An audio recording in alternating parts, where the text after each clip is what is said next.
Bertrand Chameroy, après TPMP, il envisage un retour télé chez l'ennemi juré de Cyril Hanouna. Après avoir quitté Touche pas à mon poste, et officier sur W9, Bertrand Chameroy pourrait bien faire son retour à la télévision. Et si redevenir chroniqueur est une idée qui le séduit, ce ne sera plus pour Cyril Hanouna, bien au contraire. Cyril Hanouna ne risque pas d'apprécier les dernières déclarations de son ancien chroniqueur Bertrand Chameroy. Il y a tout juste 2 ans, alors qu'une enquête du magazine Society révélait la nature peu glorieuse de Mel, animateur de Touche pas à mon poste, le Niçois a annoncé en direct sa décision de quitter l'émission pour prendre du recul.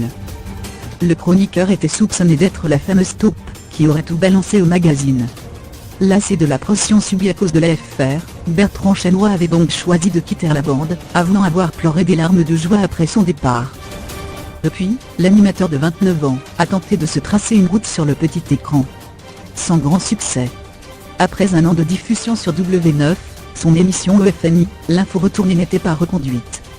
Mais Bertrand Chameroy n'est pas du genre à laisser tomber. Si depuis l'arrêt du programme, il n'a pas continué la télévision, le désormais chroniqueur de Daphné Burki dans Bonjour la France, sur Europe 1 n'exclut pas un quelconque retour. Mais ce ne sera surtout pas chez Cyril Hanouna. Interviewé dans l'émission Web Swift, Bertrand Chameroy a été clair. S'il remet un pied dans Touche pas à mon poste, ce sera uniquement pour y faire un clin d'œil, rien de plus, je considère que ça n'aurait pas de sens. On a fait le tour de la boucle. Je n'ai rien contre Cyril ni contre C8 ou Canal+. Mais retourner dans TPMP, c'est non, a-t-il expliqué. En revanche, il ne serait pas contre de tenter sa chance dans Quotidien sur TMC, tout dépend de ce qu'on me proposerait d'y faire, avoue-t-il. Je ne veux pas faire des choses à la télé ou à la radio juste pour montrer ma gueule ou pour qu'on m'entende. Si c'est une belle proposition, pourquoi pas. Je n'aurais pas l'impression de trahir Cyril. Pas sûr que son ex-boss, en guerre permanente avec Yann Barthès, soit du même avis.